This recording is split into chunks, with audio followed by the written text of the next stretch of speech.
Hi everyone, welcome to my cooking blog. ಇವತ್ತು ಹಾಗಲಕಾಯಿ ಮತ್ತು ಕರಿಬೇವಿನ ಸೊಪ್ಪನ್ನು ಬಳಸ್ಕೊಂಡು ಒಂದು ರುಚಿಯಾಗಿ ಪಲ್ಯವನ್ನೇ ಯಾವ ರೀತಿ ಮಾಡೋದಂತ ನೋಡೋಣ ಬನ್ನಿ. ಇದು ಶುಗರ್ ಇರುತ್ತೆ ನೋಡಿ, ಅಂಥವ್ರಿಗೆ ತುಂಬ ಒಳ್ಳೆಯದು.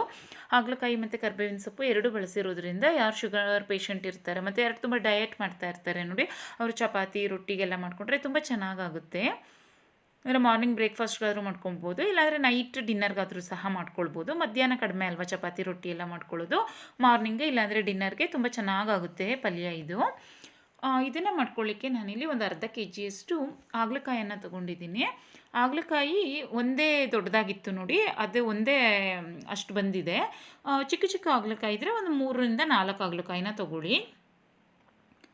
ನಂತರ ಇಲ್ಲಿ ಹಾಗಲಕಾಯ್ದು ನಾನು ಫಸ್ಟೇ ಇಲ್ಲಿ ಹಾಗಲಕಾಯಿನ ವಾಶ್ ಮಾಡ್ಕೊಂಡ್ಬಿಟ್ಟಿದ್ದೀನಿ. ಮತ್ತೆ ಏನು ಕಟ್ ಮಾಡಿಬಿಟ್ಟು ನೀರಿಗೆಲ್ಲ ಹಾಕ್ಲಿಕ್ಕೆ ಹೋಗಲ್ಲ. ನೀಟಾಗಿ ಫಸ್ಟೇ ಹಾಗಲಕಾಯಿನ ವಾಶ್ ಮಾಡ್ಕೊಳ್ಳಿ. ನಂತರ ನೋಡಿ ಇಲ್ಲಿ ಈ ಥರ ಚಿಕ್ಕ ಚಿಕ್ಕ ಪೀಸ್ಗಳಾಗಿ ಅದನ್ನು ಡಿವೈಡ್ ಮಾಡಿಕೊಂಡು ನಂತರ ಮತ್ತೆ ಅದನ್ನು ಚಿಕ್ಕ ಚಿಕ್ಕದಾಗಿ ತೆಳುವಾಗಿ ಕಟ್ ಮಾಡ್ತಾ ಹೋಗಬೇಕು. ತುಂಬ ತೆಳುವಾಗಿ ಕಟ್ ಮಾಡಿಕೊಂಡ್ರೆ ಪಲ್ಯ ತುಂಬ ಚೆನ್ನಾಗಾಗುತ್ತೆ ನೋಡಿ. ನಾನು ಪೂರ್ತಿಯಾಗಿ ತೆಳುವಾಗಿ ಕಟ್ ಮಾಡ್ಕೋತಾ ಇದ್ದೀನಿ. ಮತ್ತು ತುಂಬ ದಪ್ಪ ಕಟ್ ಮಾಡಿಕೊಂಡ್ರೆ ಏನಾಗ್ಬಿಡುತ್ತೆ ಅಂದರೆ ತಿನ್ನುವಾಗ ಸ್ವಲ್ಪ ಕಹಿ ಅಂಶ ಜಾಸ್ತಿ ಅನಿಸುತ್ತೆ. ತುಂಬ ತೆಳುವಾಗಿ ಕಟ್ ಮಾಡ್ಕೊಂಡಿದ್ದಾಗ ಕಹಿ ಅಂಶ ಒಂದು ಸ್ವಲ್ಪ ಕಡಿಮೆ ಕಾಣುತ್ತೆ. ಅದರಿಂದ ಒಂದು ಸ್ವಲ್ಪ ತೆಳುವಾಗಿ ಕಟ್ ಮಾಡ್ಕೊಳ್ಬೇಕು. ನಾನಿಲ್ಲಿ ಪೂರ್ತಿಯಾಗಿ ತೆಳುವಾಗಿ ಕಟ್ ಮಾಡ್ಕೋತಾ ಇದ್ದೀನಿ ನೋಡಿ. ಈಗ ಹಾಗಲಕಾಯಿನ ಕಟ್ ಮಾಡ್ಕೊಂಡಾಯಿತು, ಅದನ್ನೊಂದು ಬೌಲ್ಗೆ ತೆಕ್ಕೋತಾ ಇದ್ದೀನಿ. ನೆಕ್ಸ್ಟು ಈಗ ನಾನು ಕರಿಬೇವಿನ ಸೊಪ್ಪನ್ನು ಇದೇ ರೀತಿ ಕಟ್ ಮಾಡ್ಕೋತೀನಿ ನೋಡಿ. ಒಂದು ಇಡಿಯಷ್ಟು ಕರಿಬೇವಿನ ಸೊಪ್ಪನ್ನು ತೊಗೊಂಡಿದ್ದೀನಿ. ಆ ಕರಿಬೇವಿನ ಸೊಪ್ಪನ್ನು ಅಷ್ಟೇ ಪೂರ್ತಿಯಾಗಿ ಸಣ್ಣದಾಗಿ ಹೆಚ್ಕೋಬೇಕು. ಎಷ್ಟು ಸಾಧ್ಯವೋ ಅಷ್ಟು ಸಣ್ಣದಾಗಿ ಹೆಚ್ಕೊಳ್ಳಿ ನೋಡಿ. ಒಂದು ಸರಿ ಈ ಥರ ಹೆಚ್ಕೊಂಡ್ಬಿಟ್ಟು ಮತ್ತೆ ಅದನ್ನು ಮತ್ತೆ ಕೈಗೆ ಜೋಡಿಸ್ಕೊಂಡು ನೋಡಿ, ನಾನು ಅದೇನು ಒಂದು ಸರಿ ಕಟ್ ಮಾಡಿಕೊಂಡೆ ನೋಡಿ ಈ ಥರ. ಮತ್ತೆ ಪೂರ್ತಿಯಾಗಿ ಅದನ್ನು ಮತ್ತೆ ಕೈಗೆ ಜೋಡಿಸ್ಕೊಂಡು ಮತ್ತೆ ಸಣ್ಣದಾಗಿ ಹೆಚ್ಕೋತಾ ಇದ್ದೀನಿ. ಅಂದರೆ ಇದೇ ರೀತಿ ಕಟ್ ಮಾಡ್ಕೋಬೇಕು, ತುಂಬ ಸಣ್ಣದಾಗಿ ಹೆಚ್ಕೋಬೇಕು ನೋಡಿ. ಈಗ ಕರಿಬೇವಿನ ಸೊಪ್ಪನ್ನು ಕಟ್ ಮಾಡ್ಕೊಂಡಾಯಿತು. ಈಗ ಇದಕ್ಕೆ ಒಂದು ಈರುಳ್ಳಿ ಸಾಕಾಗುತ್ತೆ. 2 ಈರುಳ್ಳಿ ಬೇಕು ಅಂದರೂ ಹಾಕ್ಕೊಳ್ಳಿ. ಈರುಳ್ಳಿ ಹಾಕಿದಷ್ಟು ಚೆನ್ನಾಗಿರುತ್ತೆ ಪಲ್ಯ. ನಾನಿಲ್ಲಿ ದೊಡ್ಡ ಈರುಳ್ಳಿ ಆಗಿರೋದ್ರಿಂದ ಒಂದೇ ಈರುಳ್ಳಿಯನ್ನು ಕಟ್ ಮಾಡ್ಕೋತಾ ಇದ್ದೀನಿ. ಇದನ್ನು ಅಷ್ಟೇ ಸಣ್ಣದಾಗಿ ಹೆಚ್ಕೋತಾ ಇದ್ದೀನಿ. ತುಂಬ ದೊಡ್ಡದಾಗೇನು ಹೆಚ್ಕೊಳ್ಳೋದು ಬೇಡ, ಏಕೆಂದರೆ ನಾವು ಹಾಗಲಕಾಯಿ ಎಲ್ಲ ಸಣ್ಣದಾಗಿ ಹೆಚ್ಕೊಂಡಿರೋದಲ್ವ. ಈರುಳ್ಳಿನೂ ಸಣ್ಣದಾಗಿ ಹೆಚ್ಕೊಂಡ್ರೆ ಚೆನ್ನಾಗಿರುತ್ತೆ. ನಂತರ ನಾನಿಲ್ಲಿ ಒಂದು ಬಾಣಲಿಯನ್ನು ಇಟ್ಕೊಂಡಿದ್ದೀನಿ. ಒಂದು ಬಾಣಲಿಗೆ ಒಂದು 3 ಸ್ಪೂನಷ್ಟು ಎಣ್ಣೆಯನ್ನು ಹಾಕ್ಕೊಂಡಿದ್ದೀನಿ. ಈಗ ಎಣ್ಣೆಯಲ್ಲಿ ನಾವು ಏನು ಕಟ್ ಮಾಡ್ಕೊಂಡಿದ್ವು ನೋಡಿ, ಕರಿಬೇವಿನ ಸೊಪ್ಪು ಮತ್ತು ಹಾಗಲಕಾಯಿ, ಅದನ್ನು ಚೆನ್ನಾಗಿ ಫ್ರೈ ಮಾಡ್ಕೋಬೇಕು. ತುಂಬ ಚೆನ್ನಾಗಿ ಫ್ರೈ ಮಾಡ್ಕೋಬೇಕು, ಏಕೆಂದರೆ ಇಲ್ಲೇ ಫ್ರೈ ಆದಾಗ ನಮಗೆ ಅಲ್ಲಿ ಪಲ್ಯ ಮಾಡುವಾಗ ಬೇಗ ಕುಕ್ ಆಗಿಬಿಡುತ್ತೆ.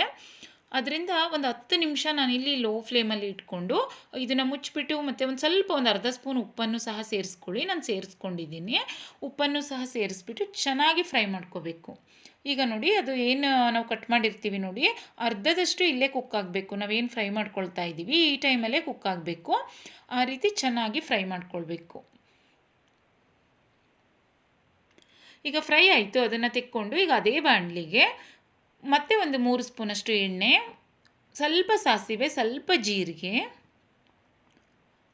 ಸ್ವಲ್ಪ ಕರಿಬೇವಿನ ಸೊಪ್ಪು ಮತ್ತು ಒಂದು ಈರುಳ್ಳಿಯನ್ನು ಏನು ಸಣ್ಣಗೆ ಹೆಚ್ಕೊಂಡಿದ್ವು ಅದನ್ನು ಸೇರಿಸ್ಬಿಟ್ಟು ಈಗ ಅದು ಚೆನ್ನಾಗಿ ಫ್ರೈ ಆಗಬೇಕು.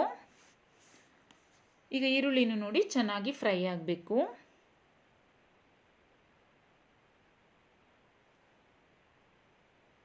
ನೋಡಿ, ಈಗ ಈರುಳ್ಳಿ ಫ್ರೈ ಆದಮೇಲೆ ಅದಕ್ಕೆ ಒಂದು ಅರ್ಧ ಸ್ಪೂನಷ್ಟು ಶುಂಠಿ ಬೆಳ್ಳುಳ್ಳಿ ಪೇಸ್ಟನ್ನು ಸೇರಿಸ್ಕೊಂಡಿದ್ದೀನಿ. ತುಂಬ ಸೇರಿಸೋದು ಬೇಡ. ಶುಂಠಿ ಬೆಳ್ಳುಳ್ಳಿ ಪೇಸ್ಟ್ ಇಲ್ಲ ಅಂದರೆ ಬೆಳ್ಳುಳ್ಳಿಯನ್ನು ಒಂದು ಸ್ವಲ್ಪ ಜಜ್ಜಿಬಿಟ್ಟು ಹಾಕ್ಕೊಳ್ಳಿ, ಶುಂಠಿಯನ್ನು ತುರಿದ್ಬಿಟ್ಟು ಹಾಕ್ಕೊಳ್ಳಿ, ತುಂಬ ಚೆನ್ನಾಗಾಗುತ್ತೆ. ನಂತರ 1 ಸ್ಪೂನಷ್ಟು ಅಚ್ಚ ಖಾರದ ಪುಡಿ, ಅರ್ಧ ಸ್ಪೂನಷ್ಟು ಸಾಂಬಾರು ಪೌಡರು, ಅರ್ಧ ಸ್ಪೂನಷ್ಟು ಅರಿಶಿನ ಪುಡಿಯನ್ನು ಸೇರಿಸ್ಕೊತಾ ಇದ್ದೀನಿ. ಈಗ ಅದನ್ನು ಅಷ್ಟೇ ಸ್ವಲ್ಪ, ತುಂಬ ಫ್ರೈ ಮಾಡೋದು ಬೇಡ, ಒತ್ತಿಬಿಡುತ್ತೆ. ಸ್ವಲ್ಪ ತಿರುಗಿಸ್ಬಿಟ್ಟು ಅದಕ್ಕೆ ನಾವು ಫ್ರೈ ಮಾಡ್ಕೊಂಡಿದ್ವು ನೋಡಿ ಅದನ್ನು ಸೇರಿಸ್ಕೊಬೇಕು. ನಾವು ಫ್ರೈ ಮಾಡಿದಂತಹ ಹಾಗಲಕಾಯಿ ಮತ್ತು ಕರಿಬೇವಿನ ಸೊಪ್ಪನ್ನು ಸೇರಿಸ್ಬಿಟ್ಟು ಅದನ್ನು ಸಹ ಚೆನ್ನಾಗಿ ಫ್ರೈ ಮಾಡ್ಕೊಳ್ಬೇಕು. ಅಂದರೆ ಅದೇನು ಅಚ್ಚ ಖಾರದ ಪುಡಿ ಹಾಕಿದ್ವು ನೋಡಿ, ಚೆನ್ನಾಗಿ ಕೂಡ್ಕೋಬೇಕು ಖಾರದಲ್ಲಿ. ಈಗ ಅದು ಫ್ರೈ ಆದಮೇಲೆ ಅದಕ್ಕೆ ನಾನಿಲ್ಲಿ 3 ಟೊಮೊಟೊವನ್ನು ಸಣ್ಣದಾಗಿ ಹೆಚ್ಚಿಬಿಟ್ಟು ಸೇರಿಸ್ಕೊಂಡಿದ್ದೀನಿ. ನಾನಿಲ್ಲಿ ಹುಣಸೆ ರಸವನ್ನು ಸೇರಿಸ್ತಾ ಇಲ್ಲ, ಅದರಿಂದ 3 ಟೊಮೊಟೊವನ್ನು ಸೇರಿಸ್ಕೊಂಡಿದ್ದೀನಿ. ಒಂದು ವೇಳೆ ನೀವು ಹುಣಸೆ ರಸವನ್ನು ಸೇರಿಸೋದಾದರೆ 1 ಟೊಮೊಟೊವನ್ನು ಸೇರಿಸ್ಕೊಳ್ಳಿ. ಅದು ಸ್ವಲ್ಪ ಕುಕ್ ಆದಮೇಲೆ ಒಂದು 2ರಿಂದ 3 ಸ್ಪೂನಷ್ಟು ಹುಣಸೆ ರಸವನ್ನು ಹಾಕ್ಬಿಟ್ಟು ಅದನ್ನು ಚೆನ್ನಾಗಿ ಕುಕ್ ಮಾಡ್ಕೊಳ್ಳಿ. ನಂತರ 1 ಸ್ಪೂನಷ್ಟು ಉಪ್ಪನ್ನು ಸೇರಿಸ್ಕೊತಾ ಇದ್ದೀನಿ, ಟೊಮೊಟೊ ಬೇಗ ಸಾಫ್ಟ್ ಆಗಲಿ ಅಂತ.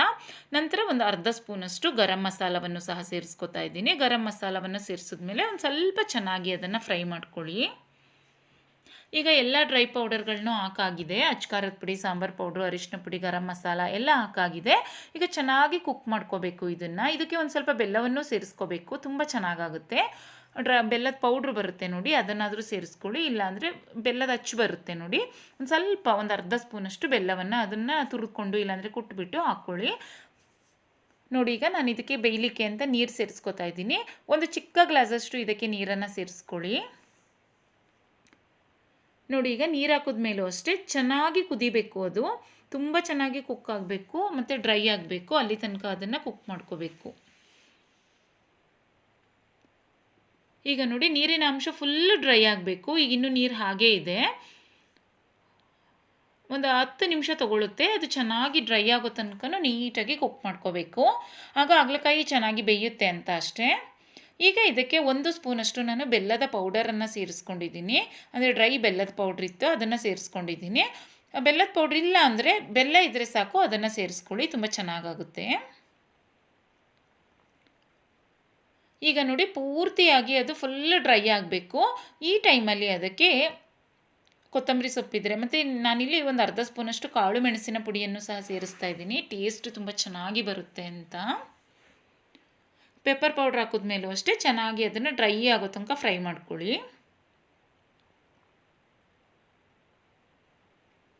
ಈಗ ನೋಡಿ, ಚೆನ್ನಾಗಿ ಫ್ರೈ ಆಯ್ತದು.